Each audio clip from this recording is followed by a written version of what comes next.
Well, Tyler Reddick comes away with a dominant first victory with 23-11 Racing, and we're going to break down all the action from the race Sunday, from his battles on the track to also battling through overtime restarts. We'll also go over Suarez showing his displeasure with teammate Ross Chastain and Alex Bowman post-race and how NASCAR should react to that.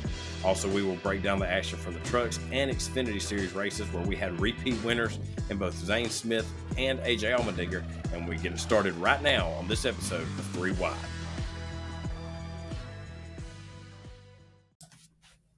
So before we get started on this week's episode of 3 Wide, let me tell you about our presenting sponsor, Hunt to Harvest. Now, Hunt to Harvest is back with us for our second season here at 3 Wide, and right now, if you head over to hunttoharvest.com, you can check out their new spring 2023 selection, where they have plenty of design choices for turkey hunting, as well as different types of fishing. Also, they still have that mystery box special going on where you can get 3 shirts chosen at random sent to you for just $33. And with the high quality shirts you're getting at $11 a piece, you can't find that kind of deal anywhere else. So head on over to hunttoharvest.com where you can update or upgrade your hunting apparel. And when you go to checkout, be sure to enter that promo code RADNEY18923. That's RADNEY 18923 to get even more savings at checkout at hunttoharvest.com.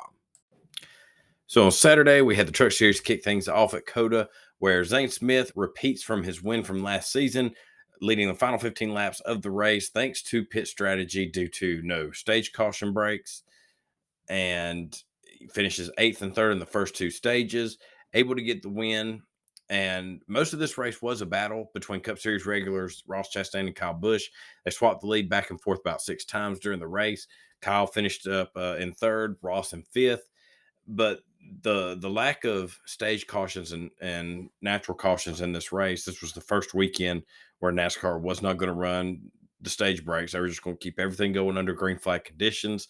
It saved almost 45 minutes of the run time in this race, which is huge, mainly because a lot of that time in the caution breaks, it takes so long for them to complete one caution lap around this track. It saves a ton of time. It was a big win for NASCAR overall this weekend, as we finally had a truck race as well as an Xfinity race where pit strategy was a factor. Normally, these races are broken up so much that there's no true strategy to it. It's just kind of a reset, rack them up, and go again and see if someone can make something happen.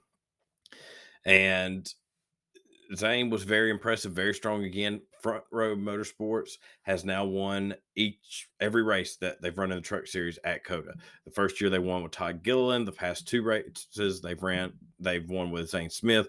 And Zane put on a heck of a burnout there at the end of the race. Actually caught the truck on fire with the mud flaps, which Kevin Harvick, who was in the booth, he was, it seemed like he was waiting for something to happen with those mud flaps. As they've been running them on the cars this year, he said, finally something happened with the mud flaps, we can get rid of them, basically is what he said. He got very excited about that. But looking at some drivers with solid days, you had Haley Deegan had another solid week, her second in the row. She finished 16th in this race. She gained some stage points in stage 2, and this is coming off a 12th place finish last weekend in Atlanta. And finally able to kind of shake some of that bad luck that had a hold of her from the first part of the season. Now, she ran in the top 10 for a good chunk of this race. She did have an incident with the 04 car that caused quite a bit of front damage to the truck, but a solid day for Haley, as well as Rajah Caruth. And Rajah, he was in need of a really solid day. He finished in 13th. This was his first top 15 of the season. It's definitely been a struggle for him through these first 4 races, but finally got a good solid top 15. Now is something he can build on as they get ready to go to Texas Motor Speedway. But the most impressive, especially among the rookies this season, has been Nick Sanchez. He continues to impress. He finished in 7th place this weekend at COTA. He finished 2nd last week at Atlanta. And so far this season, he has had speed. He's led laps in a couple races at Atlanta. Of course, he was, in contention there to get the race win at that track. And also, I believe he led some laps at Las Vegas, won the pole at Daytona, and was struggling to finish the first couple races of the season there, but now seems to have his footing in the truck and has been the top rookie so far this season. I feel like with the speed he has, the way he's running, it seems like it's just a matter of time before he gets that first career win. I wouldn't be surprised to see him get it sometime in the near future. He has definitely come out swinging here as we get in this season kicked off. Now, as I said earlier, Kevin Harvick was in the booth for this race, and I'm sure it's just kind of a warm up, getting him ready for his role next season, which Kevin is great in the booth. He brings a lot of insight. Anytime you can bring a more current driver into the booth, I feel like it brings so much better information and better way of breaking down the action we're seeing in front of us. Someone who's been in the car more recently, and Harvick continues to impress. He was really impressed with Zane Smith. He was high on his praise of Zane after the race, where Zane took the win, which led to some fans commenting and speculating on if Zane Smith, this might be a way of him getting a look at the 4 car for next year to replace Kevin Harvick. And it makes sense on one hand, where, Zane is a Ford driver. Ford is obviously heavily invested in Zane. They're, wanting to see him get pushed along. That's why we're seeing him in more cup races this year for Front Row Motorsports. I don't think he's ready for that 4 car, or at least ready for a team on the level of Stewart-Haas Racing. I know they've had struggles. They're not running what they once were, but they are still, that's a big name. That's a big team to be running for. And like I said, Zane's a top priority for Ford, but I'm sure they wanted to get some seasoning before getting him in that car. I would expect him to probably get a couple more years in the Cup Series for the Front Row Motorsports. I wouldn't be surprised to see him start full time next season. But I think Eric Jones is right now the favorite for that 4 car. You're losing at Stewart-Haas Racing your A driver, your number 1 driver, the guy who's been the consistent one for you, the guy who's been in, put you in contention for wins and championships, while your other drivers like Chase Briscoe, he's been kind of hot and cold, struggling to get some good, consistency going. Ryan Preece has struggled to finish this year, a lot of it through nothing of his own doing. And Eric Almirola, I mean, he'll give you some solid performances a handful of times a season, but it's obviously this team is not what it once was. So with Harvick going out, you want to replace him with somebody who can go out there and be that guy to put you in contention for wins and get you, knock out top 10s, knock out top 5s. And I believe Eric Jones has done that. I believe his time at what once was Petty GMS Racing, now Legacy Motor Club, I believe it has really rebuilt his stock in the sport after he was let go by Joe Gibbs Racing. He's done his time in that 43 car. He's been impressive, especially last year and the early part of the season. And I think it's just a matter of time before he gets a call from a top team. And I think that happens this year with Stewart-Haas Racing. He's got to be the number 1 guy they're going for. Now, like I said, say in a couple of years after Zane's run that, whether it's the 38, 34, whatever car it is for Front Row Motorsports, and if he continues to impress like he is now, if he's, putting in consistent finishes, running Michael McDowell style races, he's running up front there in the road courses, the super speedways, getting the top 20s, top 15s, sneaking in a top 10 at the mile and a half. He'll get a look from the top teams, and Ford's going to want to keep him in their camp. And I think they will do their best to keep him happy. And if they got to make room for him over at Stewart-Haas Racing, they will push for that. So I could see him maybe in a couple of years going to that 10 car, or if another car opens up within that organization. But I think Zane's best play right now is just to stick with Front Row Motorsports. Who knows? He may get up to the Cup Series with this team and put them on a whole new level and make them even more competitive than what they are now, and kind of be the guy to take them to that point. But I just don't think he's going to be the guy in that 4 car. I could be surprised, but Eric Jones is the one I would have my money on right now to take over that ride from Kevin Harvick. Now, on the Xfinity Series side, we had another repeat winner from last year as AJ Allmendinger gets the job done, wins at COTA after, not surprisingly impressive run for AJ on another road course. Now, there was a bit of controversy with him getting this win, as, he had an incident with Sheldon Creed where Sheldon was leading, AJ was second, and Sheldon was in a good spot to get that first career win. He had a solid car, won stage 2, and, he was going to have a battle on his hands trying to hold off AJ and William Byron, who were, right there with him, and maybe even a little bit faster than Sheldon. But Sheldon was in a good spot. But as they go into turn 19 with 14 laps to go, AJ Allmendinger gets underneath Sheldon and spins him out. Now, Sheldon was able to come back and get a solid top 10 finish, but that move was, not very popular with the fans. A lot of fans were not happy with that. Now, whether that's because they saw it as just another case of a cup guy knocking out an Xfinity regular, someone who's actually invested in this season, trying to get, into the playoffs, trying to get wins and run for the championship, or if it's fans who were wanting to see Creed break into victory lane, who has been so close so many times, been a part of some amazing battles so far in his young Xfinity career. Either way, it was not a popular move. It may be a bit of both. However, Sheldon really showing his maturity post race, where he was calm and kind of, I don't want to say nonchalant about it, but wasn't freaking out, wasn't throwing his hands around, wasn't all fired up. He just simply told Bob Pockrass that he thought he gave AJ plenty of room. He wasn't real sure how it happened. Said as they were going to the corner, he knew AJ was probably going to, had the run that he could get underneath him and tried to give him as much room as he could. And he just really wasn't sure of how he got spun out. Obviously wasn't thrilled with it, but wasn't ready to go down there and start swinging at AJ. So he just pretty much was like, chalk it up to, another strong card, another strong run gone to waste, what could have been.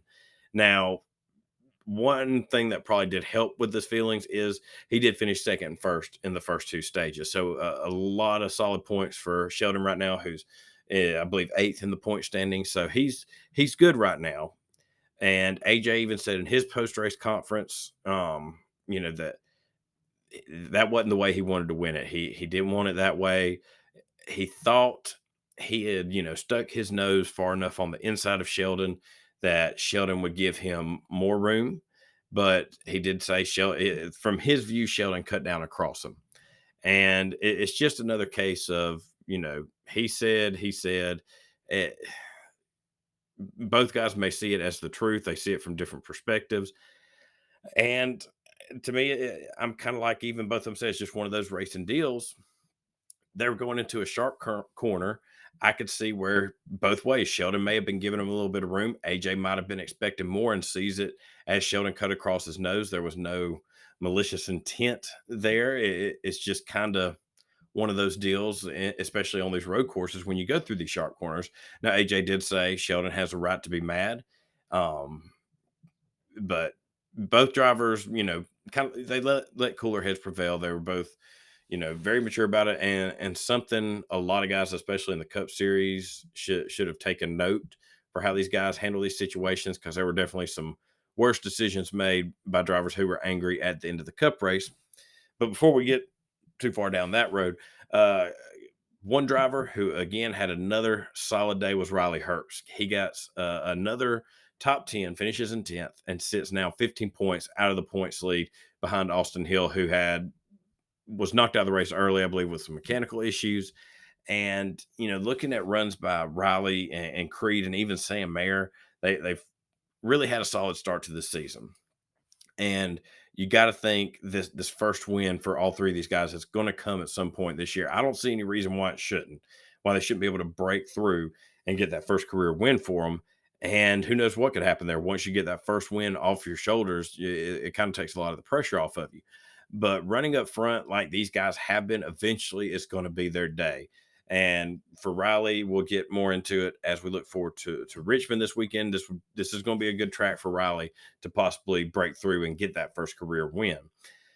But another driver who kind of caught my eye was Daniel Hemrick. Now, last week at Atlanta, on the last lap coming out of the final corner, Daniel Hemrick was in third, trying to make a Hail Mary move for the lead. He gets into the left rear corner of Parker Kligerman, who in turn gets sent into Austin Hill. Luckily, for the most part, they were able to keep it together to where it wasn't a complete, just chaotic finish there at Atlanta where everyone's wrecked and crossing the line sideways. But Hemrick, he stuck to Kligerman's corner. There was a big wreck after the start finish line, and Hemrick kind of caught some crap for that. Hemrick did finish second. Now this week, he got into a little bit more contact with another driver, this time John Hunter Nemechek, with 4 laps to go, going for 6th place and going into one of the corners, kind of like the Creed deal. You had Hemrick go underneath John Hunter. Whether it was a case of John Hunter didn't know he was there, didn't know how far ahead, up Hemrick was, I'm not sure. But John Hunter got spun by Hemrick, and it leads me to question: are we seeing a more aggressive Daniel Hemrick who feels that he needs to up his game and his aggression to get to where he believes he should be and where he has been before? He is a previous champion. I understand that's his one career win at Phoenix, but Hemrick has always been a consistent top 10, top 5 driver throughout his career. And he may feel, especially last year was a huge disappointment for him. His average finish went down 5 spots.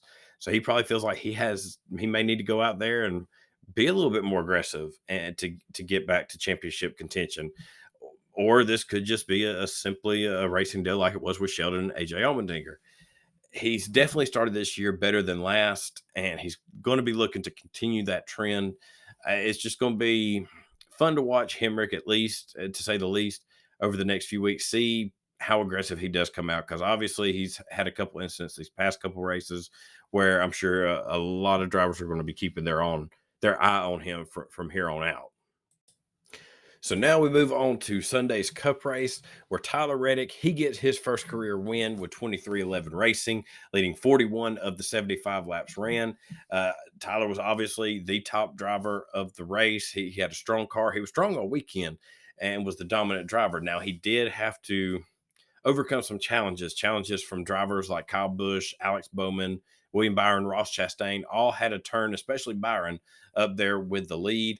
Also, we had 3 overtime restarts that he had to hold off these guys, and each restart, it seemed like guys were getting more and more desperate at the end of this race.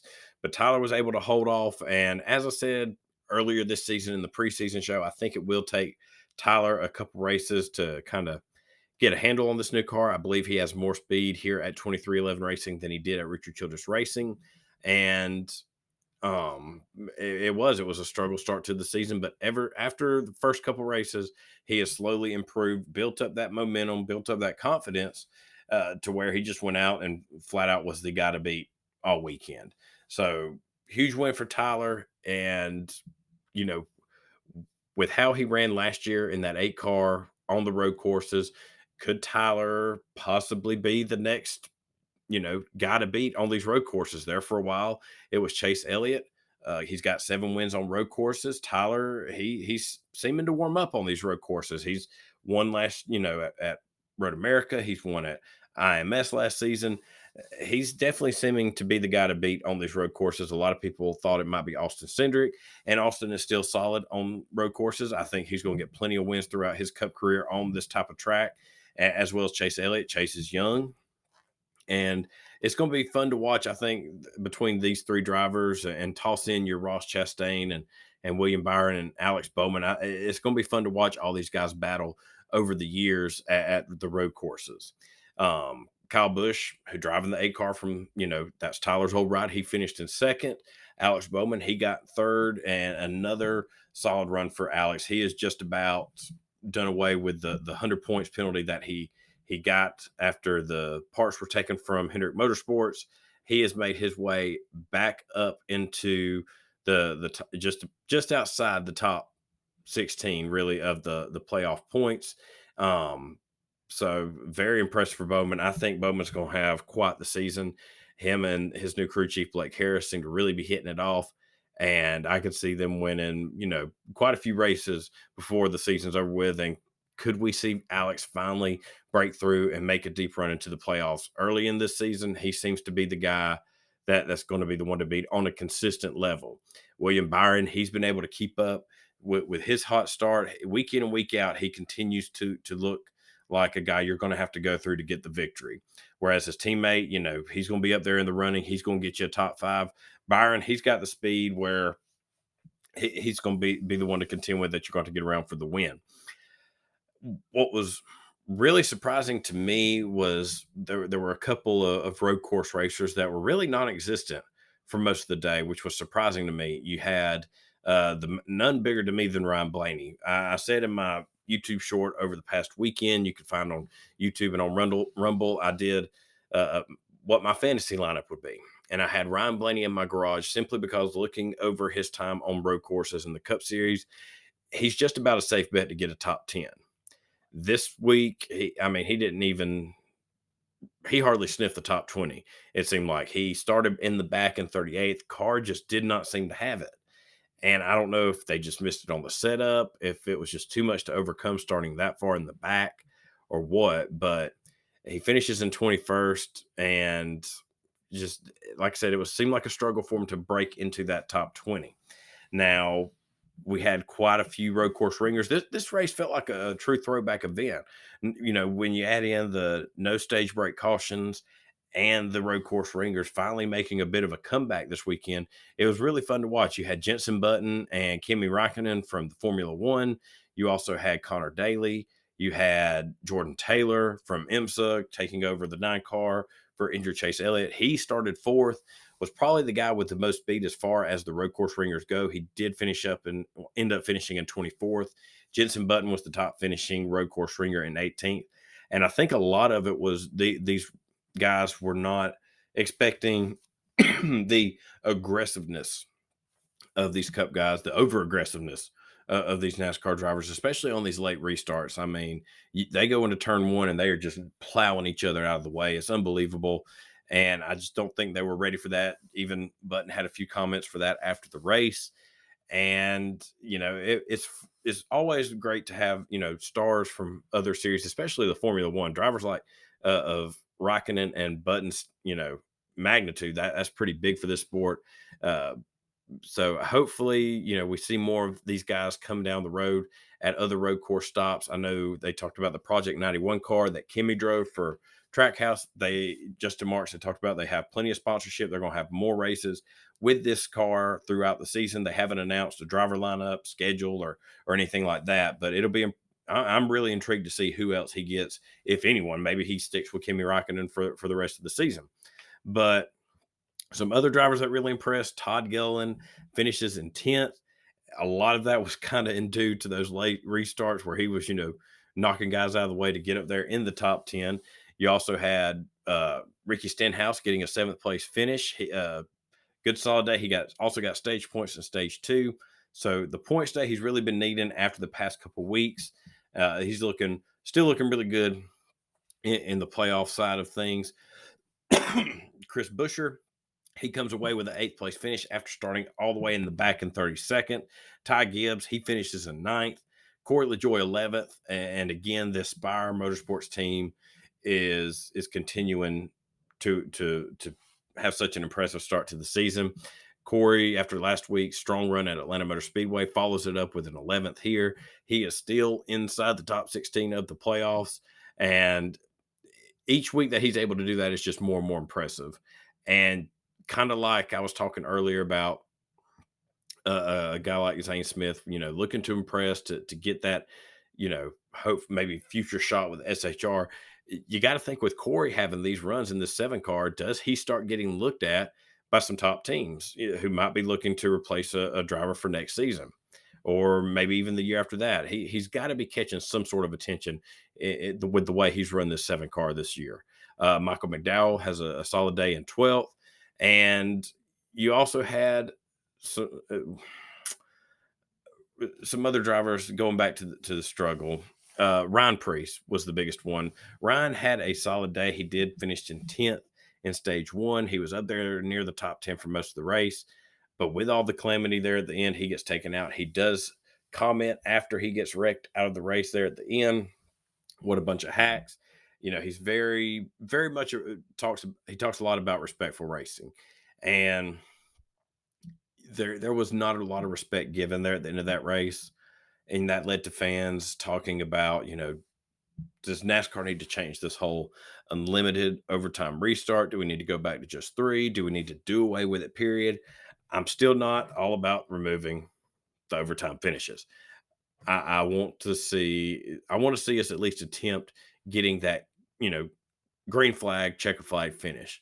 And Freddie Kraft and them said it best on DBC. If you go to just 3 overtime restarts, then, you know, you're just setting up a limit. You know, when you get to that 3rd overtime restart, say Kyle Busch is starting in this, you know, 3rd or 2nd row on the inside, going up in turn 1, he ain't gonna care if, you know, he cleans out Tyler Reddick. He's going to drive it in there because he's like, if I do something and it creates a caution, I'll and I can sneak through and get the race lead, I've won the race. Not saying that Kyle will do that. That's just the example that they used as well as myself, since he was up there at the front at the end of this race. I can't say with full confidence what the right answer is. I wish I could, but I I don't know that there is a fix. I think it's a driver issue where drivers just do not care. You can call it a lack of respect, whatever you want, but these guys are just going in there. There's no repercussions for them. And I'm not for NASCAR coming in and starting to penalize drivers in that instance.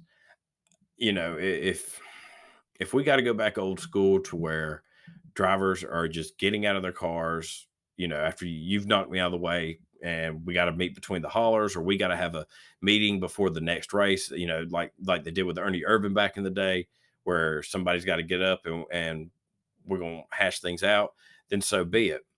But I don't see any rule that can change this, at least not a popular one. And I think there's enough of a pigeonhole on some of these drivers some of the time. And, you look at what happened with Hamlin and Chastain, where Hamlin, he took care of a problem he felt and sent Chastain up into the wall. And he opened his mouth about it. He talked about it, and he was penalized for it. And as I said, when it happened, I'm not against or saying what Denny did was wrong, but obviously he didn't need to go out and talk about it, or he had to at least realize that doing that's opening himself up to a penalty. But sometimes you got to do it. Sometimes you have to do that. And if you got to get out and keep your mouth shut about it, then do it. But something I think is something that these drivers have to get a handle on themselves. And I use the example of the wrong way to do it. See, I think Denny Hamlin, I would say it was as close to the right way to do it as you can get, as far as doing it on the track. I would prefer you handle it away from the cars, quit beating and banging on yourselves, go down to the pit road, get out and handle it however you need to.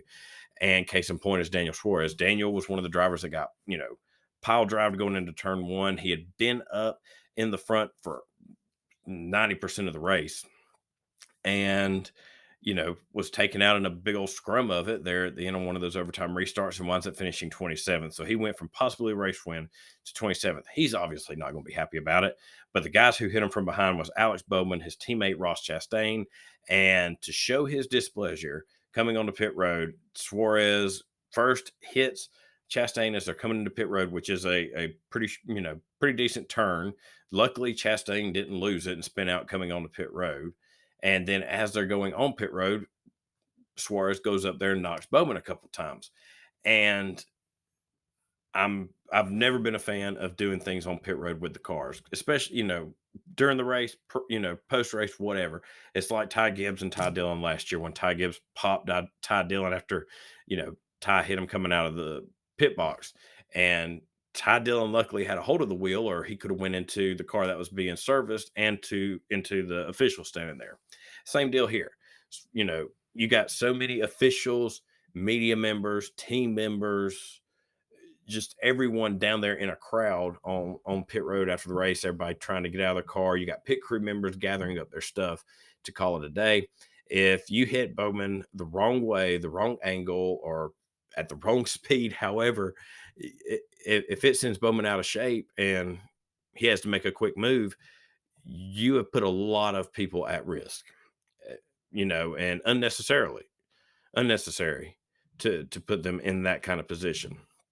So if you're not happy with what happened, get out the car and handle it face to face. Whether it's just talk, whether it's pushing, whether it's fighting, I don't care. Don't use your cars as weapons on pit road. And Daniel did get out. Him and Chastain had words. Him and Bowman had words.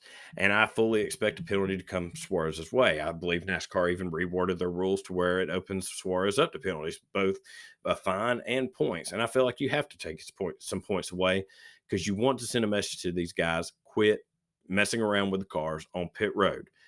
Deal with it after you've gotten out, and take care of it then.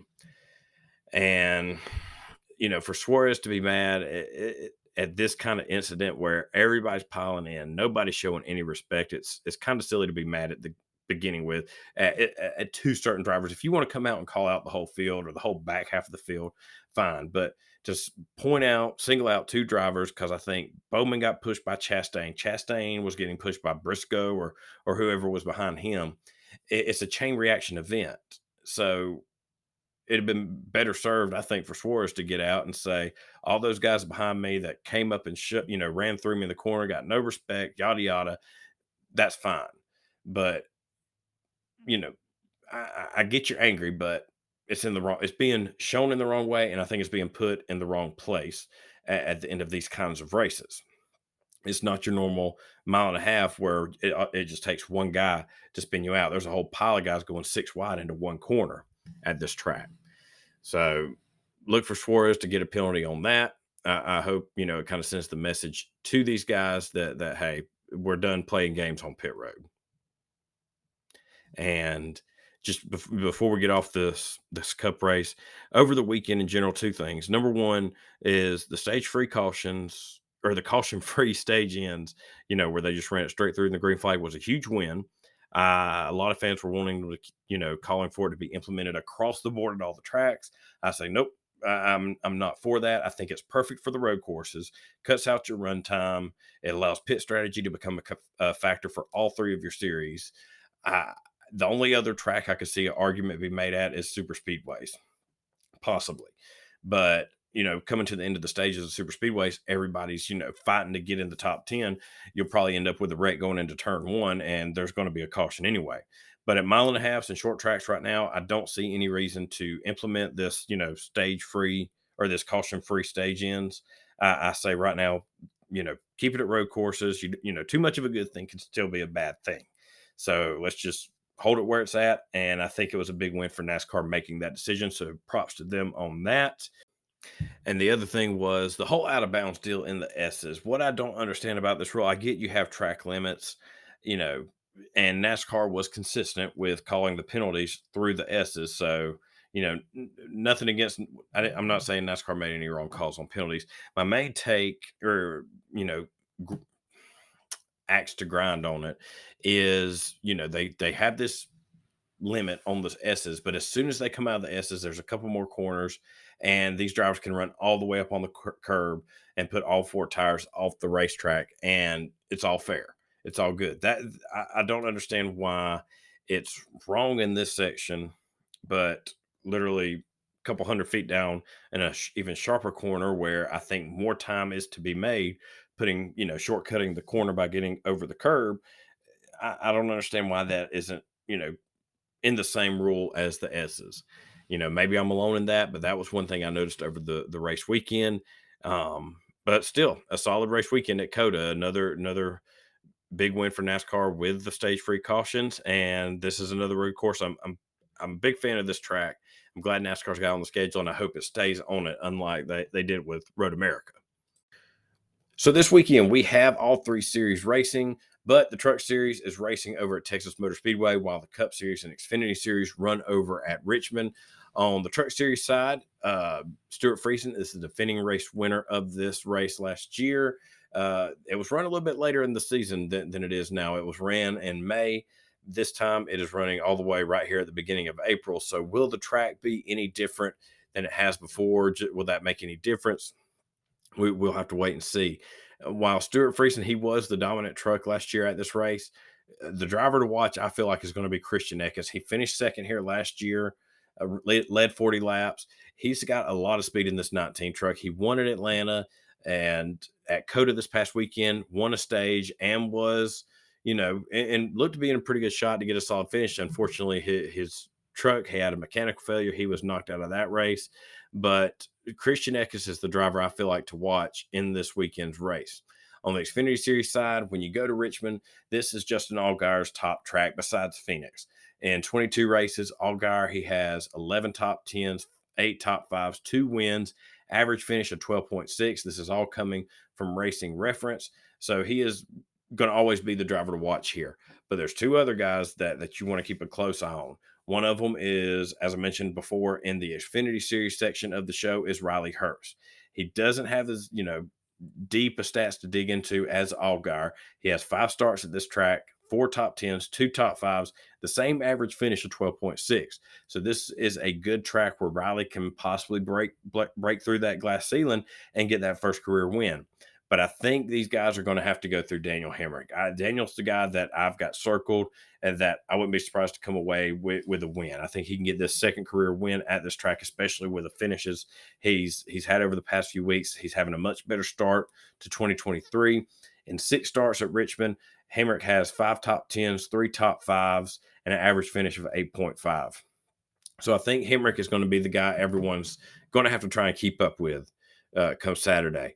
Now, on the Cup Series side, this is our second race with the new short track package. I feel like it's the first true test compared to Phoenix, how this car will run on the short track. And I think we are, in line for a very competitive Cup race here.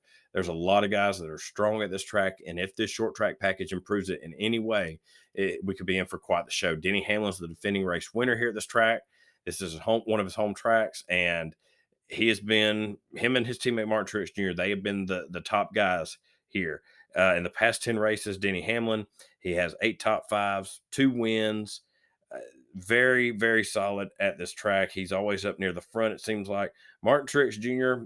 has, I think, a little bit better stats. He has 3 wins in his last 10 races, 7 top 5s, and 8 top 10s. So obviously, Joe Gibbs Racing, this is one of their favorite tracks to come to, but Kevin Harvick is another driver not to sleep on. He finished second in this race last year. He won in the fall. He's, still looking to get that first win to lock himself into the playoffs in his final year. He's going to be hungry. He's going to be a guy to contend with, but also don't look past a couple of these Hendrick drivers. Number 1 is William Byron, who finished 3rd last season, led 122 laps. And I mean, he's been the guy with the most speed. He's been up front more than the most other drivers we've seen this season. Can he keep this momentum up and break through into victory lane here at Richmond? It wouldn't surprise me one bit.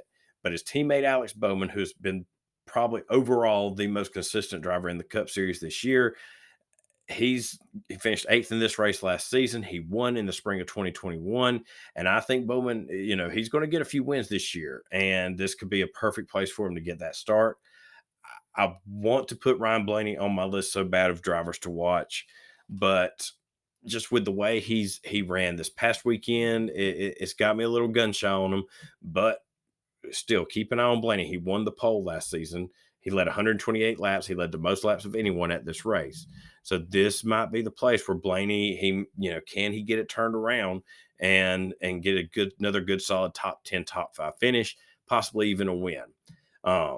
Ford, they've definitely improved from where they were after the second or third race of this season.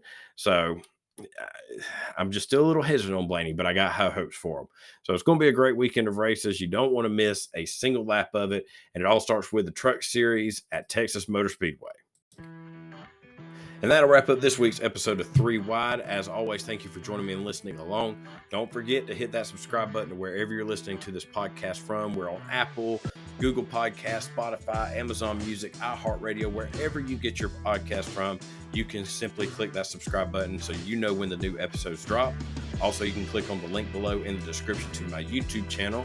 Subscribe there, and we do weekly post-race reaction videos as well as weekly shorts doing fantasy picks. So be sure to subscribe there, and you'll see when we drop our new videos for our YouTube channel. Also below is a link to our sponsor, hunttoharvest.com, where you can go upgrade and update your hunter apparel. So be sure to go check those guys out.